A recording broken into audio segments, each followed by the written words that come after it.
The following talk is sponsored by the Classical Liberal Arts Academy.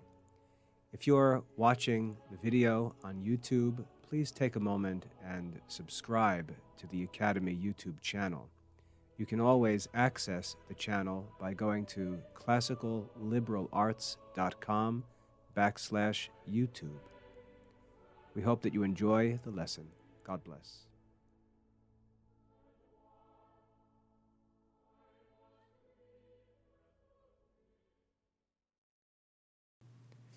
Today is August 12th, and this is William Michael of the Classical Liberal Arts Academy.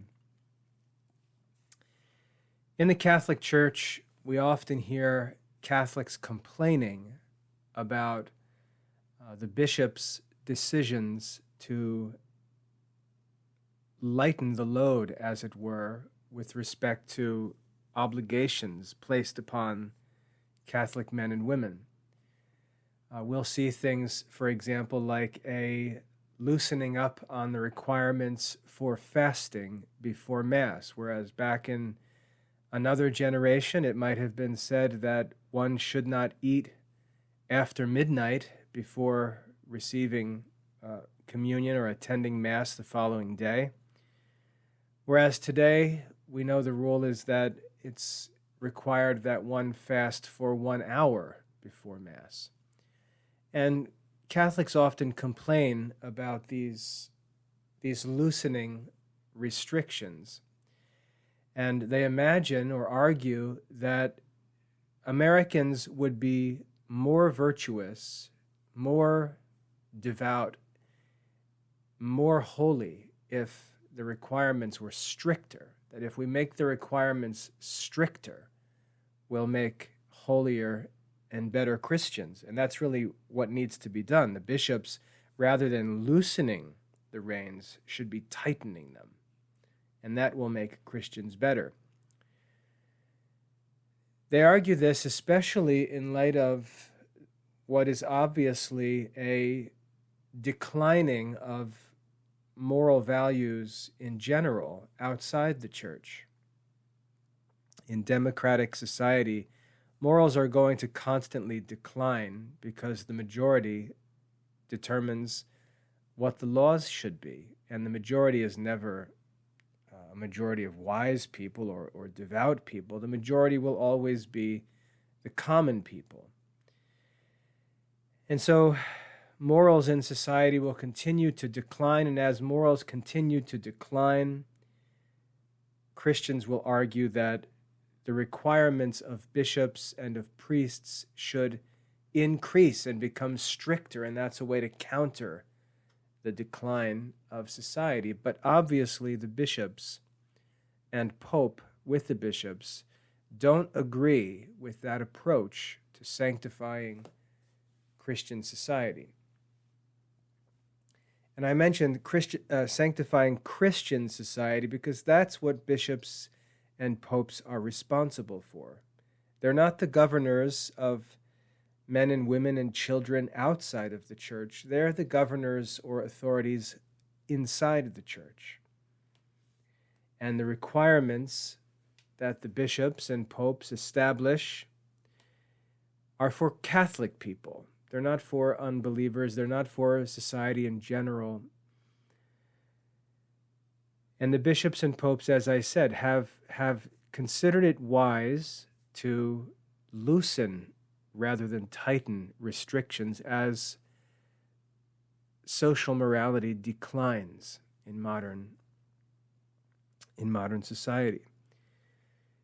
And as I said, many Christians complain about this, and of course this is nonsense on the part of Christians complaining because, first of all, we're all free to pursue Christian perfection. There's no reason that any of us have our eyes on the minimum requirements, so there's really nothing to complain about. If you want to fast every day, you're free to do so. If the bishops say you only need to fast 1 hour before Mass, they're not commanding you to eat an hour and 1 minute before Mass.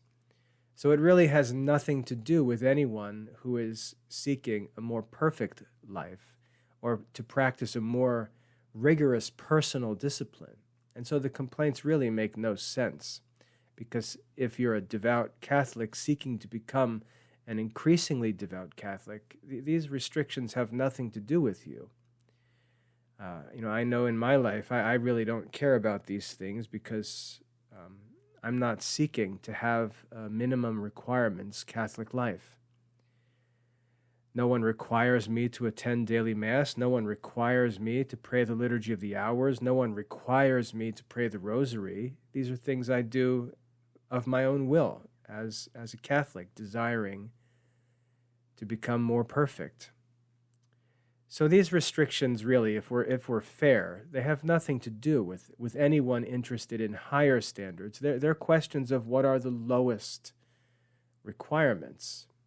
And it actually is much more reasonable to think that if social morality declines, the standards would lower to make it easier for people in this society to enter into the Catholic life.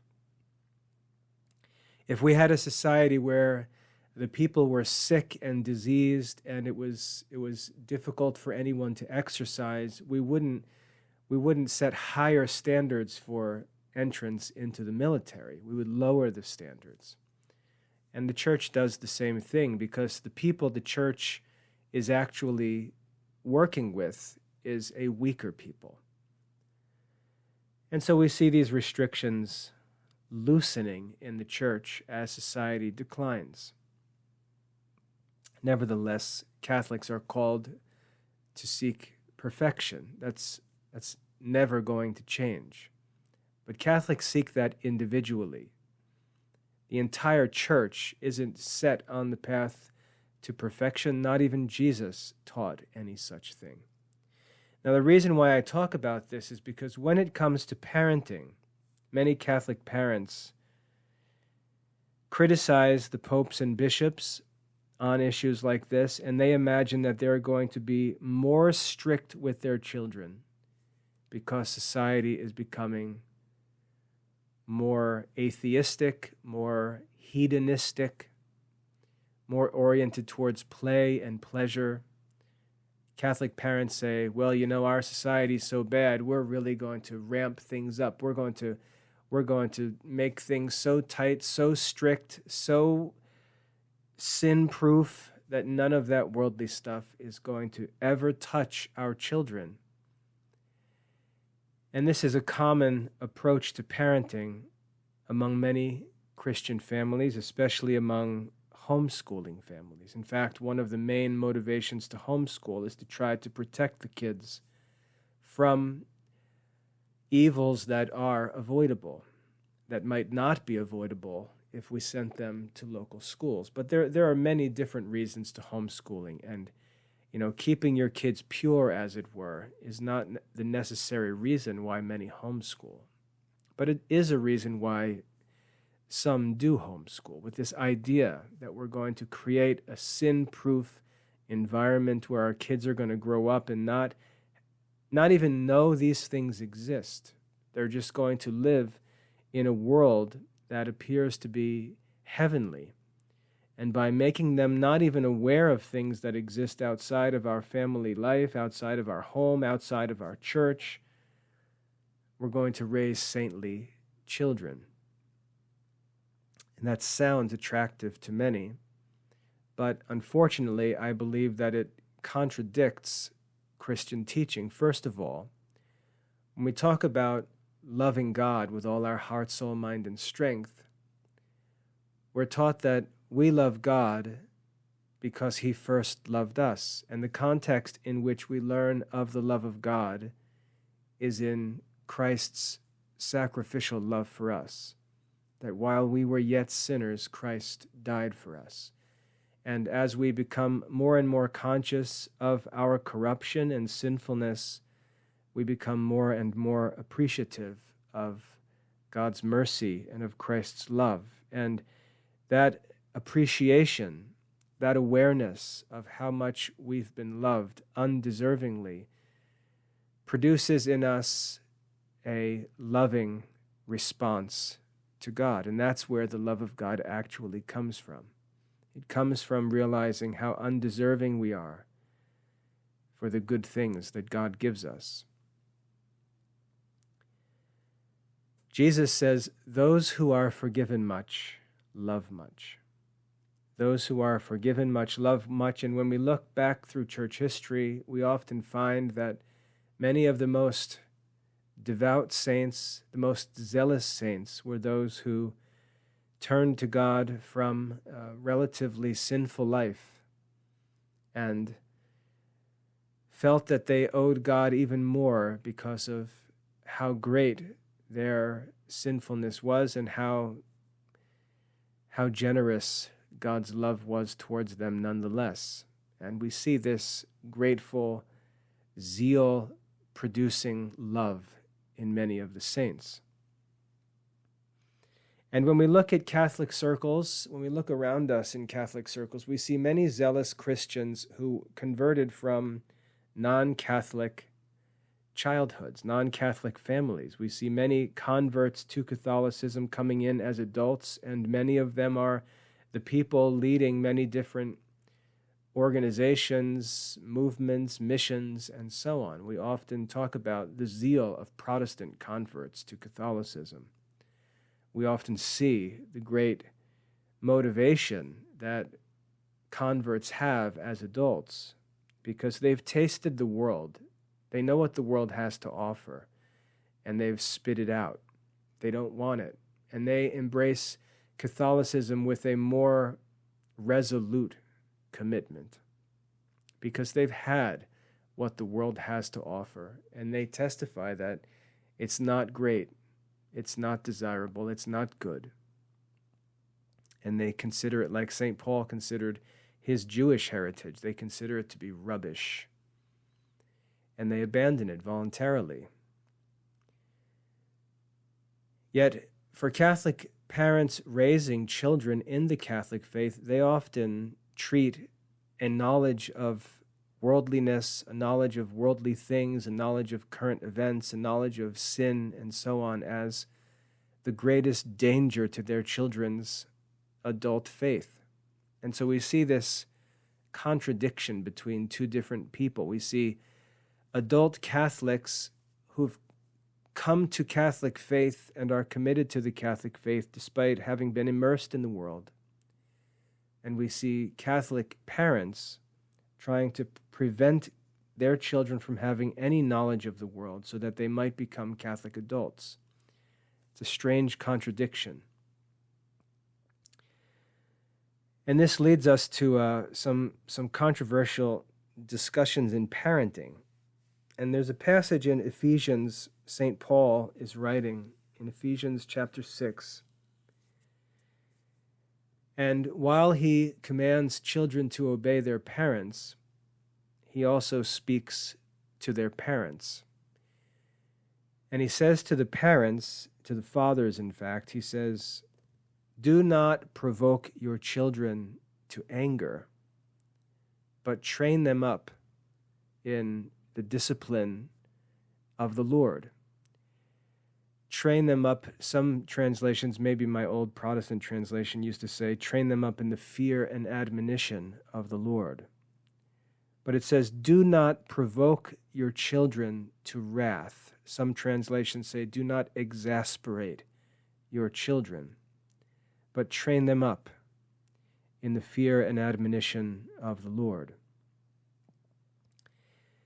And so we have this warning made even in the first century of the Christian era, this warning made by the Holy Spirit through the Apostle Paul to Christian fathers not to provoke their children to anger, not to exasperate their children. And so we can see that there's a temptation, there's a tendency in Christian fathers to do something, to interact with their children in a certain way that will provoke them to anger or exasperate them, suck the life out of them. That's what exasperate means. It means to take the breath out of something. This is St. Paul's warning to Christian fathers. And I was reflecting on this verse recently with respect just to general parenting questions and discussions that I engage with, and I decided to look up St. John Chrysostom's homilies on Ephesians, which I'm aware of, and I looked up this passage on his commentary on Ephesians 6, and when he talks about this verse where St. Paul says, "Do not provoke your children to anger," what he says is, what he explains that to mean is that some parents do not treat their sons as sons, but they treat them as slaves. They treat them as servants. And so when sons are treated like servants, they're resentful towards their parents. They're frustrated. They become exasperated. They're not being treated the way that Christian sons should be treated. They're not being raised with freedom. They're being raised like slaves. And St. John Chrysostom says that this is what it means to provoke your children to wrath or to exasperate them. It means to be overbearing. To be overbearing as a parent. To treat your children as if they were servants rather than sons. And what's the difference? It provides for a really interesting meditation. What's the difference between having a son in your home and having a slave in your home? Well, the difference has to do with what they're being prepared for. A son is being prepared for a free adult life. A slave is being prepared for a future of continued slavery. But a son needs to be raised for freedom. He needs to be raised as one who's going to have the freedom to do what he wants, to do as he pleases. The son needs to be raised to be free. And if he's going to make good decisions in life, if he's going to choose to be a Christian, if he's going to choose to go to church, if he's going to choose to practice the Catholic faith, he's going to have to be trained to do so in freedom, because he's going to be free to not do so if he doesn't want to. Whereas a slave would have no choice. A master could command that his servants must go to church, and he could punish or sell the servants if they don't obey. But the son is going to be free whether the father likes it or not. And whatever religion is taught to that son, he's going to have to embrace it in freedom.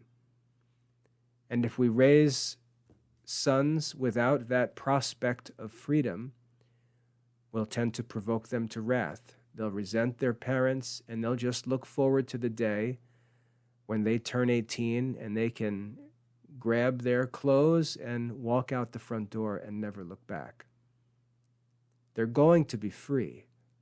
And therefore, true education, true parenting, wise parenting, has to consider how to have a lasting impact on a child that's going to have to choose to practice the faith freely.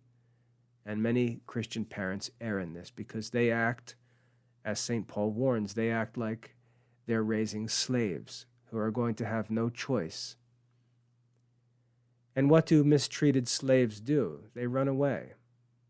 And what we see in many Christian families is adult children, when they reach adulthood and they're legally allowed to leave, we see them running away like mistreated slaves because they want to be free.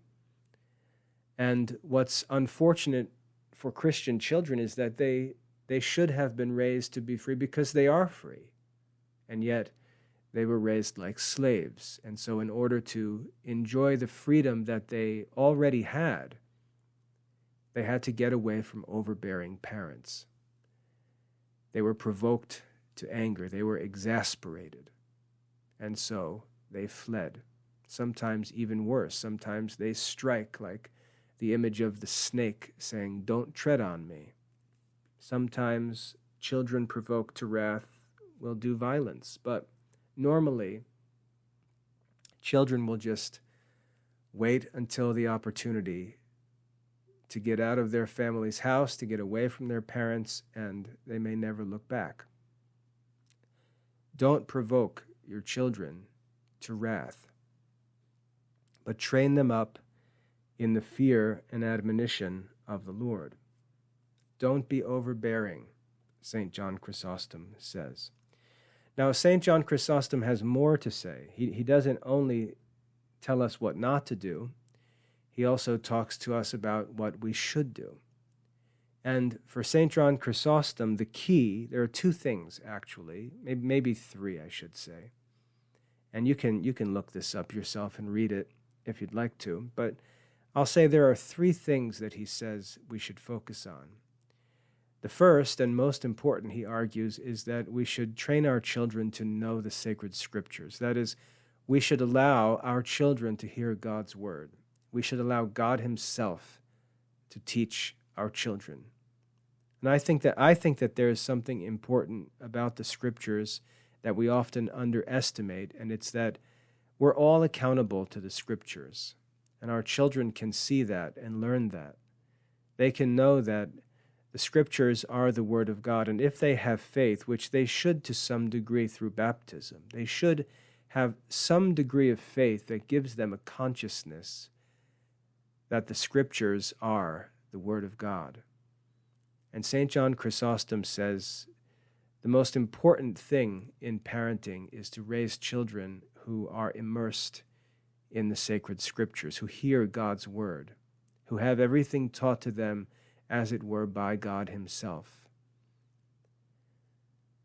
So we need to make sure that we raise children hearing the sacred scriptures. Secondly, he speaks of the example of Hannah in the Old Testament, which, if you read the scriptures as you should, you would know the story of Hannah in the Old Testament. If you don't read the scriptures, then you can see the hypocrisy of bearing down on your kids when you're not even doing what you're supposed to do. But in the Old Testament, Hannah is a childless woman who prays for a son, and she promises God that if she's given a son, she will devote him to the Lord. And she does conceive, and she bears a son, and that son grows to be the famous prophet Samuel. When he's a young boy, I think he's 3 years old at the time, his mother Hannah brings him to the priest in the tabernacle. The temple wasn't built yet. So she brings him to the tabernacle where the priest was, and she literally hands him over to the priest and says, I dedicated this son to the Lord, and I would like you just to raise him in the Lord's service in the tabernacle. And Samuel is raised by the priest. I believe his name was Eli. Samuel is raised by the priest, and he grows up to become one of the greatest of the prophets of ancient Israel. He's the prophet who, in fact, anoints King David. This is the prophet Samuel. So St. Paul points to, or John Chrysostom points to Hannah and says, there's an example of a good religious parent who isn't concerned about the worldly achievement of her children, but she's primarily concerned with the spiritual development of her children. Notice that Hannah didn't lock her son in his room.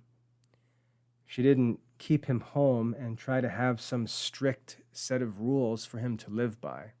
She didn't homeschool him. She brought him to the priest. She brought him to the tabernacle and offered him to serve the Lord. And St. John Chrysostom points to Hannah for us to see an example of a good parent.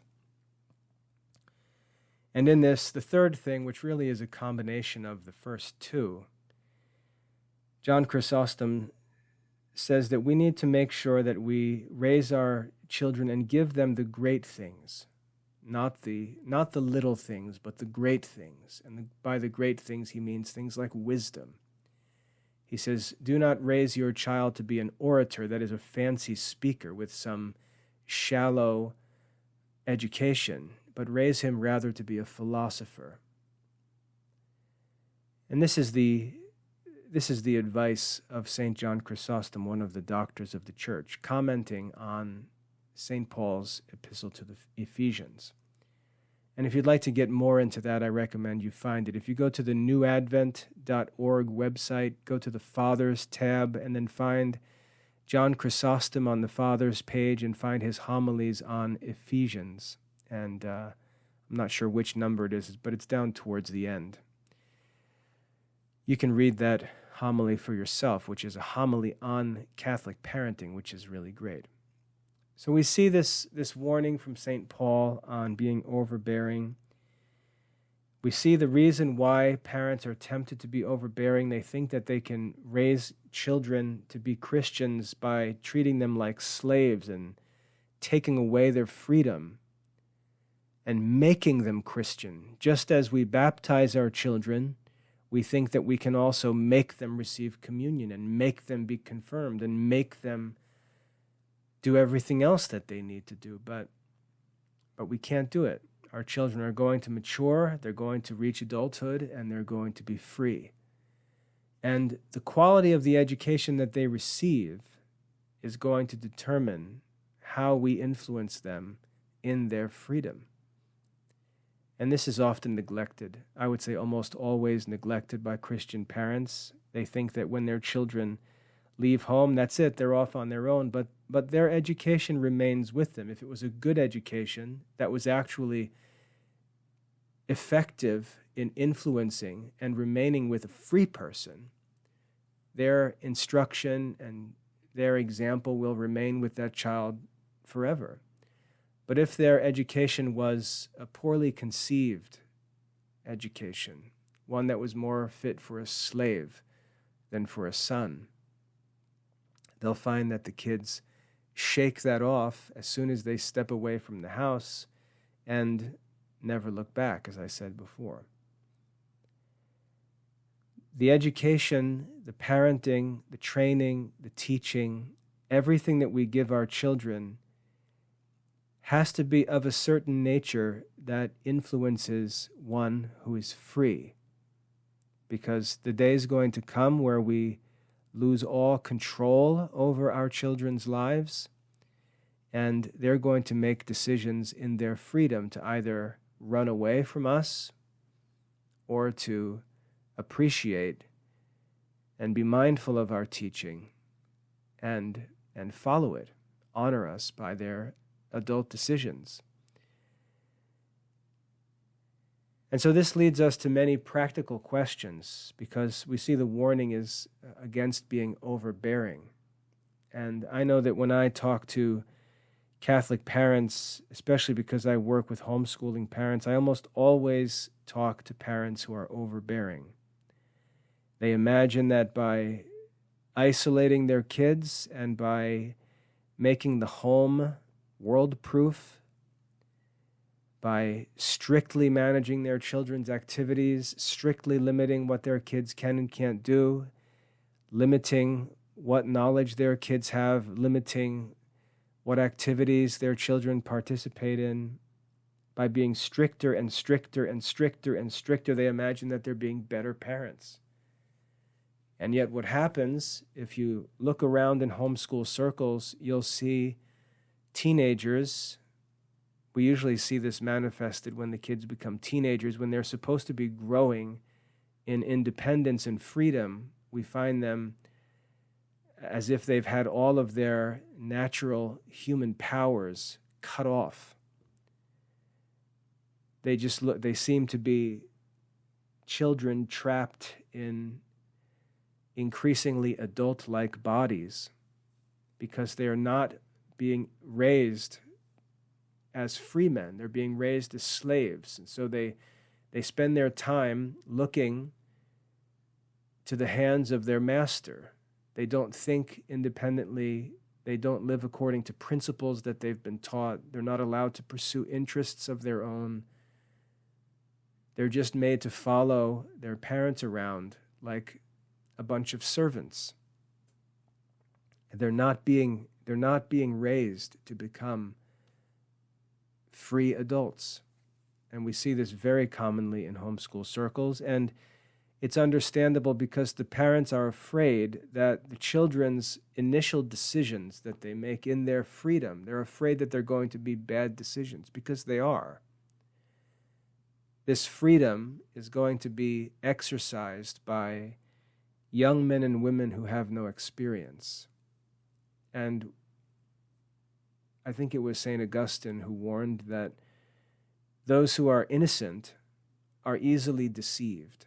And so it's very common for those who have been raised in innocence, it's easy for them to be deceived by temptations in the world, by the appearances of things, and it's very, very common for Christian children to go into young adulthood and make all kinds of bad decisions. It's just normal. And parents see children doing this. Let's say they see other children in other families doing this, and they say, that's not going to happen to my kids. We're going to make sure that our kids don't do that. Or they see it happen in one of their older children, and they say, we're not going to let that happen among our younger children. We're going to make sure that they don't have the freedoms that our older children had. We're going to be stricter with our younger children, and so on. And they always imagine that they'll have better results if they're stricter and stricter and stricter. And they spend most of their time complaining that others, our government, the schools, the priests, the bishops, they complain that they're all not stricter, because if they were stricter, then their kids would be better. And this, of course, can never be proven. And in fact, it's false.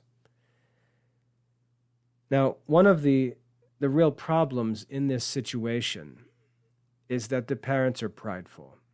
And the reason why the parents are so upset is not because of anything their kids are actually doing. They're upset by the perception others might have of what their kids are doing.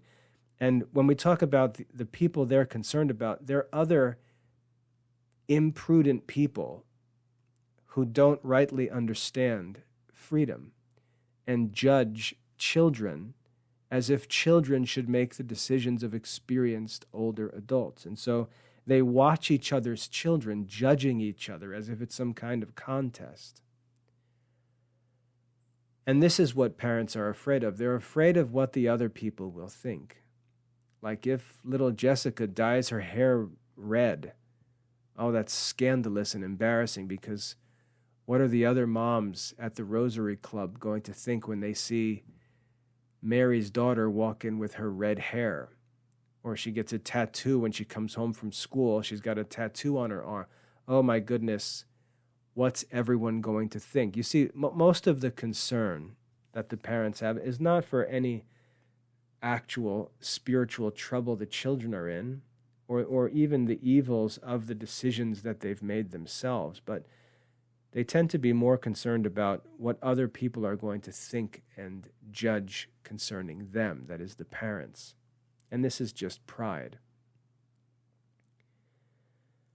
But the kids are going to get their freedom, and they're going to make many initial decisions that are foolish because they've never had freedom before, or they've never had freedom to this extent. And the more innocent they are, the more restricted they have been, the more they're going to be prone to bust loose when they're finally free to do what they want.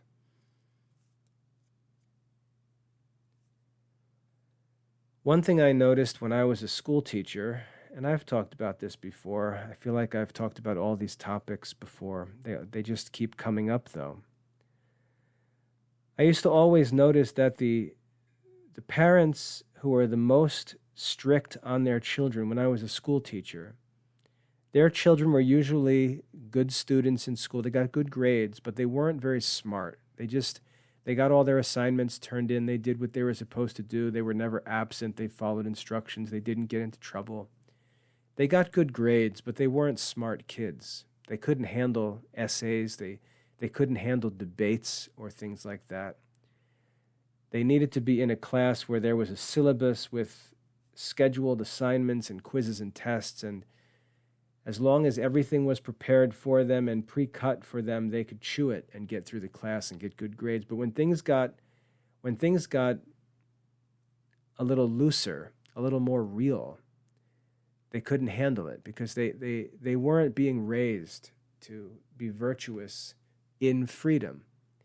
They were being raised to be good under the control and restrictions of their parents. And then on the opposite extreme, there are the bad kids who are just wild, totally untaught, untrained, undisciplined, sometimes just independently bad as individuals. Because I've known good parents who have had really bad kids as individuals, and usually you can tell this because some of their other kids are good, and there's just this one black cat in the family that's just a killer.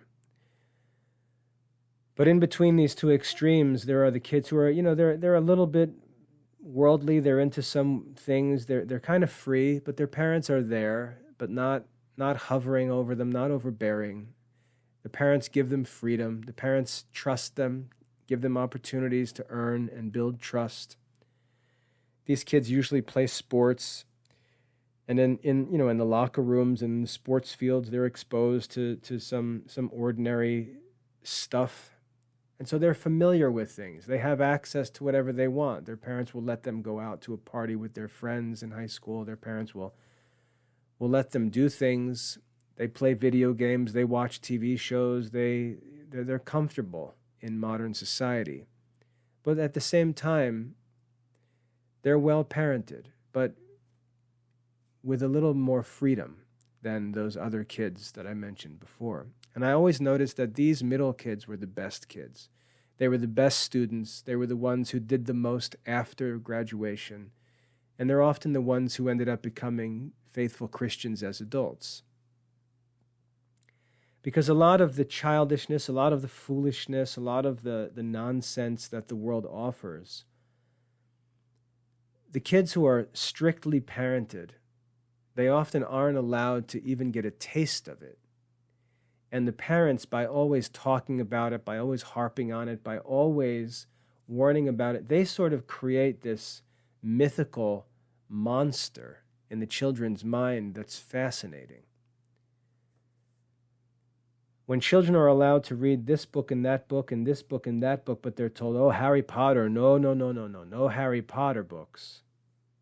And they're told that year after year after year, and the parents try to present this book as having the power to take over their whole life. And meanwhile, they know that millions of kids are reading this book or watching these movies. The parents create this like Wizard of Oz image of this bad thing, and it just gets more and more and more impressive in the children's mind. And the parents give an appearance to this thing that is way out of proportion, and it ends up becoming a bigger problem than it would have been if the parents just didn't talk about it.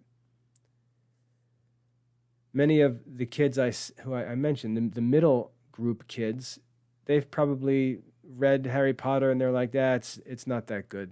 I didn't like it. I thought it was kind of dumb. And they just sort of toss it aside and move on. Whereas it's kept as this constant object of fascination for the strictly parented kids. And they make a big deal of it if they ever do get around to reading it, if they sneak a copy or read it in private. They imagine that they've done something amazing, where it's not even a big deal. The parents tend to inflate these things and make them appear to be even greater than they actually are. And like I said, the kids who do read them, most of the time, don't even care really. And so there's a certain freedom that I would argue that kids need to have to be normal, to know that they're not being raised as slaves, but they're being raised to be free. And they know that their parents understand that. They know their parents respect that. Their parents actually teach them that, because it's important for us as Christians to know that we're free. Free to do whatever we want. Hopefully, that will eventually mean what's good. I mean, I study and teach the classical liberal arts. I do something that's good, not because anybody's yelling at me. No one's chasing me with a whip, making me do these things. I do them because I love them. I do them in my freedom. And that's the goal for my children.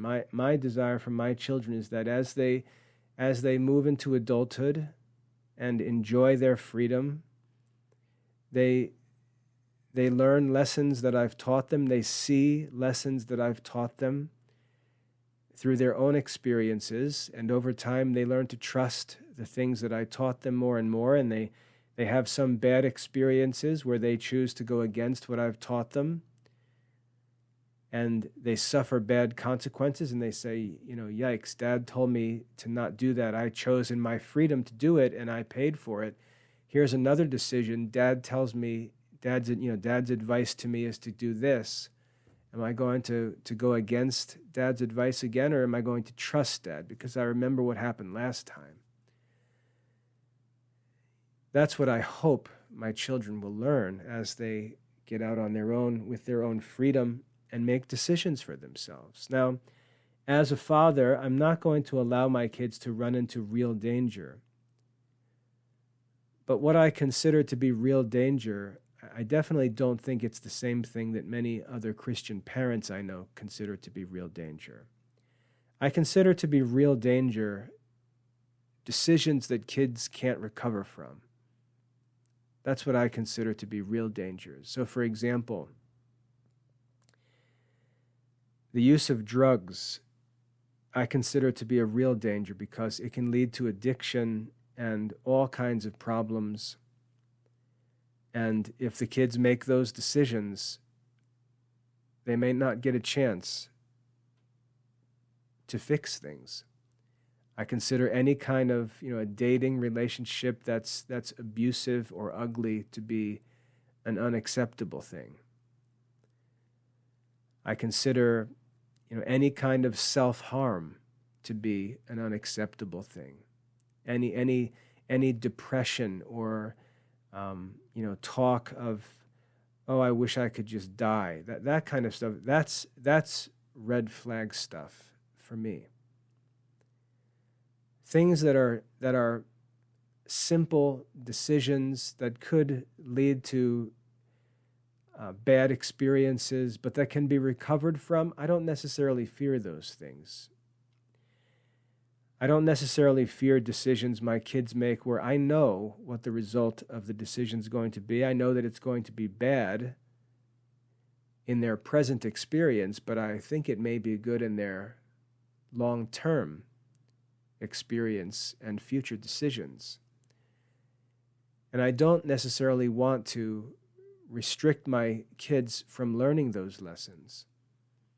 For example, if one of my kids saves up some money, let's say he saves up a couple $100 and he decides that he's going to buy something like he's going to buy his own smartphone or something like that. And I think to myself, well, I really don't want him to buy this, but it's his money. He worked to earn it, and he has to learn to handle freedom responsibly. So since it's his money and he earned it, I'm going to let him do what he wants with it. And then what I know is going to happen is he's going to spend the money, buy the phone, and after a few days realize that was a waste of money.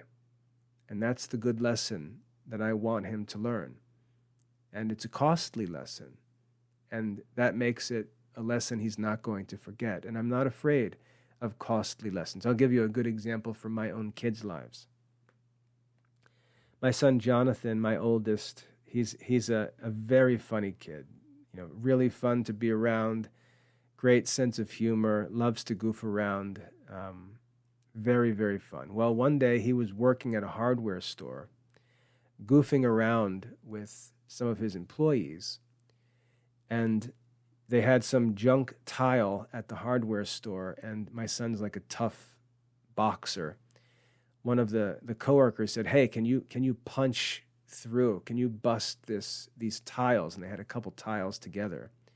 And they asked if he could break them by punching them. Well, Genius, my son, decided to try to punch these tiles.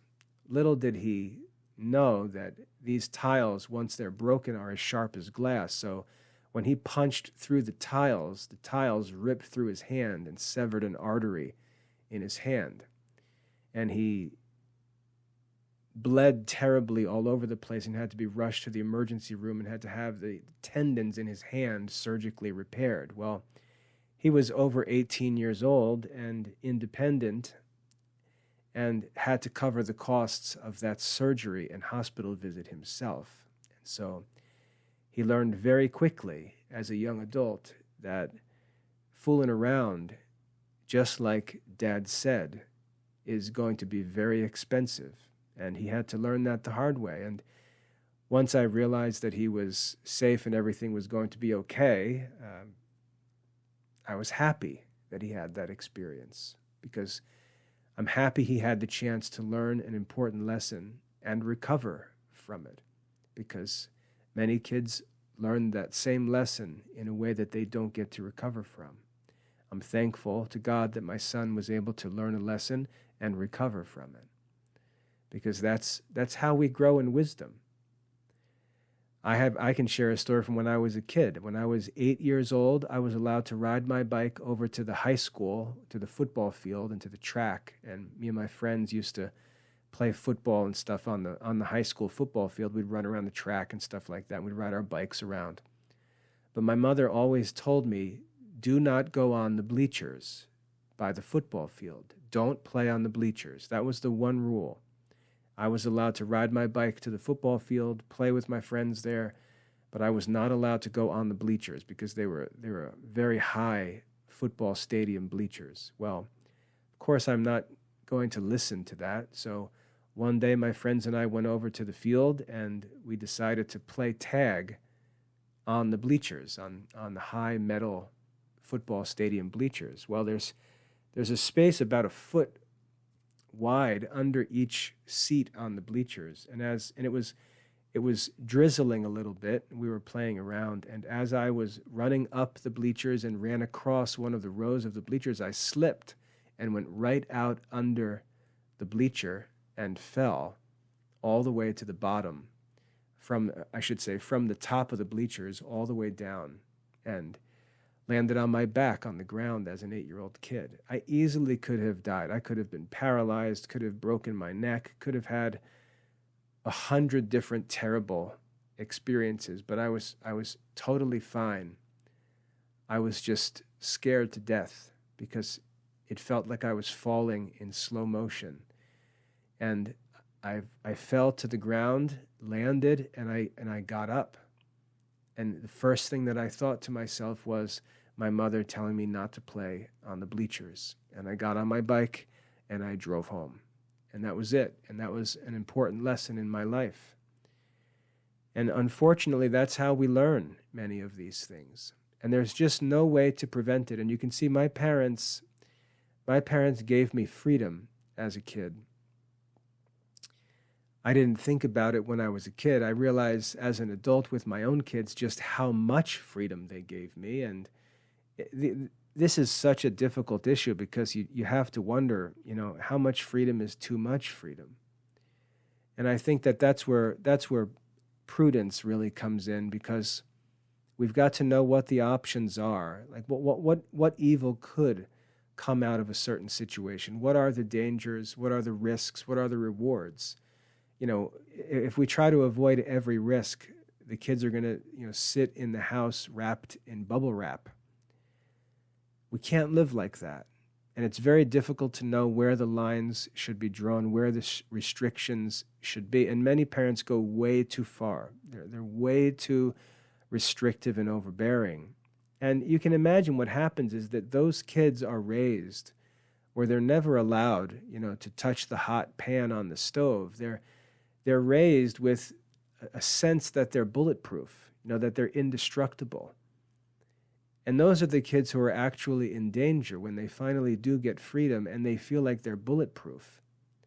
They're the ones who often make the most audacious decisions. And again, the fear that I always have is that a bad decision may be one that a kid can't recover from. So these are difficult issues, I know that, but the principle that has to be observed is that we're not raising slaves. We're raising children who are going to become free adults, and they've got to learn in our society, they've got to learn to handle freedom. They've got to learn to handle freedom. And that's the greatest challenge, I think, as a parent, is to give your children freedom so that they can learn how to be free. And many of the lessons are going to be expensive. Many of them are going to be regretful to the parents. It's expensive. You have to accept losses. You have to accept that you're not going to have every single dollar you spend on your children be some fruitful investment, materially speaking. You're going to lose a lot of money. A lot of things are going to be ruined and wasted. You're going to have to pay for things to get fixed, but that's the price of raising children who are going to be free. And this is a real dilemma as parents, and it's a dilemma that our society really wrestles with. And we live out in the country, so the kids may go and climb trees, and naturally a mother may say, well, I don't want the boys climbing high into the trees. What if they fall? What if they break their arm? Then we have to go to the hospital. It's going to cost thousands of dollars to get their arm put in a cast, all because they're playing in trees. I'd rather they just not play. And when we think like that as parents, it just goes on forever. It goes on forever. And one thing that I've experienced is the kids who are given some freedom, yeah, they have their bumps and bruises and their broken wrists and things like that. But they also become resourceful and agile and tough. They become circumspect.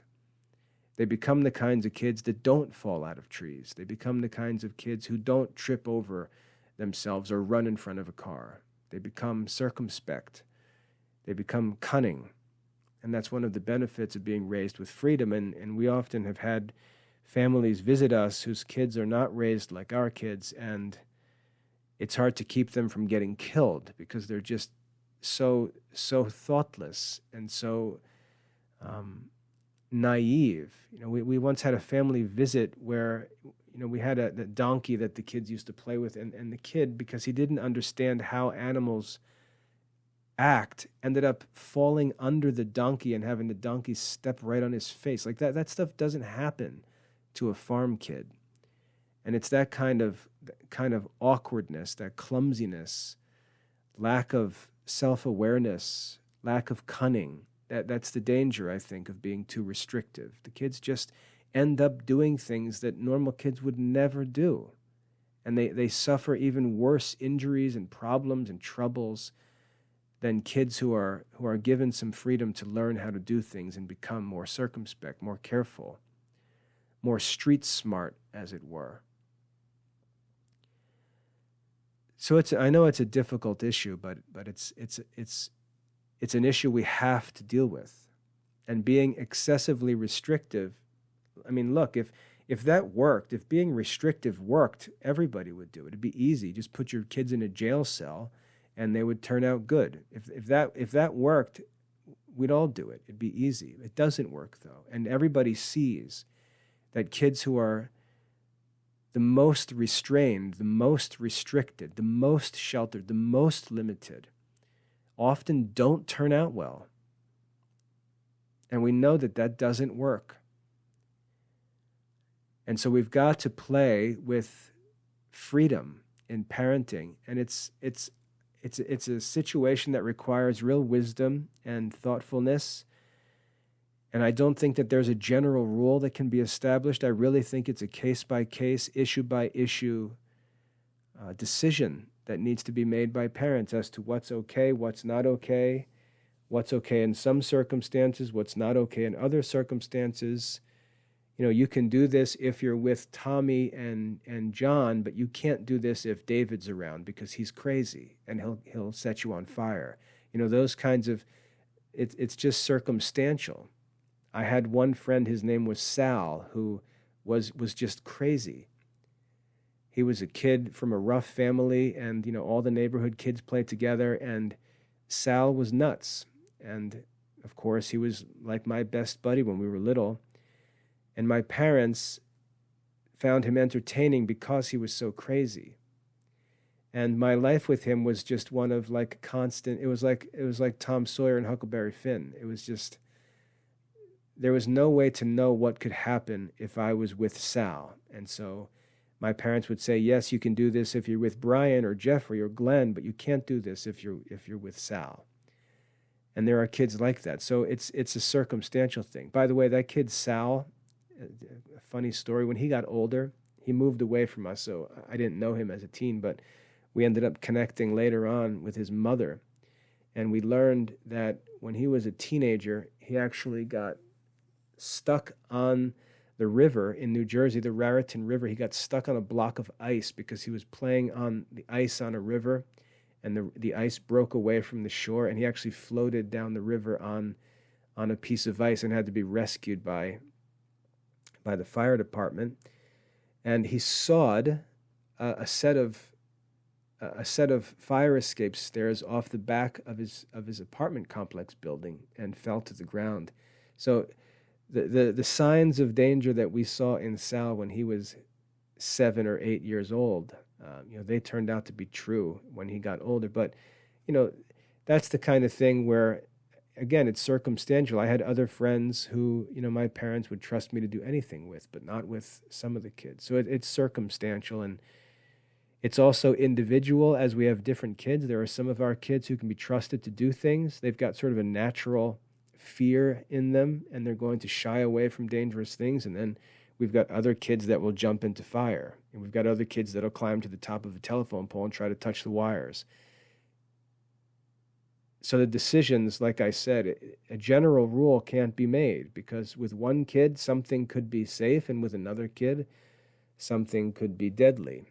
And there's just no way to simplify the reality of the decisions that need to be made in raising children with respect to their freedom, who are going to be free, and the need for them to grow up and be experienced and be shrewd and be street smart and so on.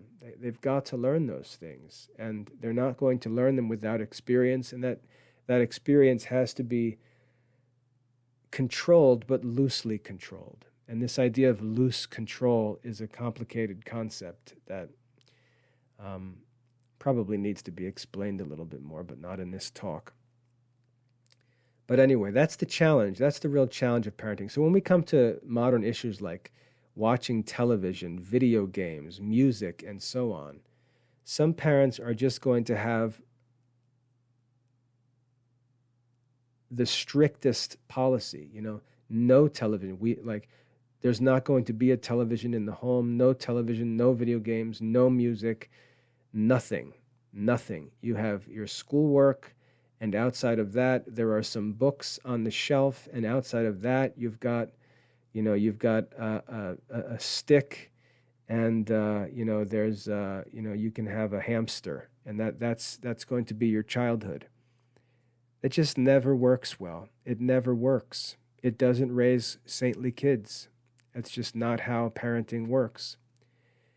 And those kids end up usually being the ones, like I said, who are provoked to wrath. They're the ones who are just overburdened by parents, who are too restrictive. They're raised like servants, and they've got this spirit of freedom in their souls. It's what they are as human beings, and it's oppressed, and they know that it's being oppressed by their parents, and they're provoked to anger. And then they know that our society tells them that they're allowed to be free. The Constitution tells them they're allowed to be free. The laws tell them that they're allowed to be free. The church tells them they're allowed to be free. And this, again, makes the parents frustrated, because while they're trying to be strict and keep their kids with blinders and straitjackets on in the house, meanwhile the priests and bishops are telling kids that they have the freedom to express their own ideas and freedom of religion, and the parents consider these things to be upsetting, because they wish that the church would would reinforce the restrictions that they've imposed, and instead they're finding the church often saying the opposite, and the church is right. And it's difficult for these parents to accept. But this idea of restricting kids into saintliness, it's just not real. It's not how real wisdom and real holiness work, because real wisdom and real holiness, real virtue, real charity, real courage, real justice, real self-control, all have to be practiced in the context of freedom. And it's just a difficult, painful, long, expensive process for parents. And it's not something that's going to come to an end when the kids are 18. It's just starting. When the kids get to young adulthood, it's just starting. It's going to be lifelong. And you just have to continue to counsel, to model, most importantly, model what's right. Show the kids the fruits of a good life. Shouldn't they be able to see all the benefits in mom and dad's life? They should. So model the Christian life, offer the kids counsel, cultivate good relationships with the kids so they trust their parents and they seek advice willingly. When they've got free decisions to make, they go and ask for their parents' advice. They may not follow the advice, but you want your children to be coming to you asking for advice nonetheless. You want to always maintain that access to have the opportunity to give them some input. You don't want to break that relationship, as many parents do, but to have them come for advice and then to have them make their decision in freedom, and you tell them, look, this is your decision, this is your life, your money, your career, your future. You've got to make a decision that you're going to pay the penalties for. You're going to pay the costs, whatever they are. You're also the one who's going to reap the rewards, but this is your decision. You've got to make it. But here's my opinion. Here's what I would do if I was in your situation. But to present that advice with no pressure, emphasizing that the kids are free to make their decisions, and maybe they make a good decision, they follow your advice, and all turns out well, that's great. Maybe they make a decision you don't like, but it turns out well. And you've got to eat some crow because your advice wasn't true. And in the worst case scenario, they don't follow your advice and suffer for it, but in a recoverable way, and they learn a good lesson. That's not a bad thing. That's a good thing. So this is the challenge of parenting, and I just want to talk about this because I want to make it clear that in promoting classical liberal arts education, remember, the liberal arts are arts for free men. That's what the word liberal means. It refers to this notion of freedom, the freedom that we have as creatures made in the image and likeness of God with understanding and free will. The liberal arts, the classical liberal arts, is an education for free men. But it can't be pursued in a way that takes that freedom away. That's the whole dilemma of it all. And I would argue that the greatest virtue that you need as a parent is just patience. You need to realize that things are not going to happen on the time frame that you would like them to happen. Things are going to take much longer. You're going to be surprised at times. You're going to go to bed stressed out and worried very often. You're going to feel that the only thing you can do at certain times is pray for your children, but that's part of parenting and evangelizing and influencing free children. That's the challenge. And by God's grace, you'll often be surprised to see your children make a good decision and to see it made in freedom. That's ultimately the goal. So think about it. Remember Ephesians chapter 6, verse 4. Do not provoke your children to anger. Go read that passage, reflect on that passage, look up the homily of St. John Chrysostom on it. I'll post a link in the description on the YouTube channel. This is the big issue for us. And just because we're not Leaving our kids free to total self-destruction doesn't mean that our restrictions are right. We could err on the opposite side. We can commit the opposite evil rather than finding the golden mean, which is where good parenting actually stands, where good education is found. Hopefully we can get this right. God bless.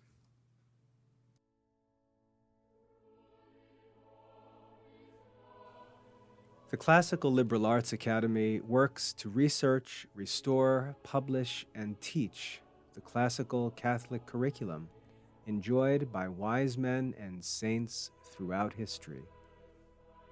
To join us for classical Catholic studies or to learn more about the programs available, visit classicalliberalarts.com.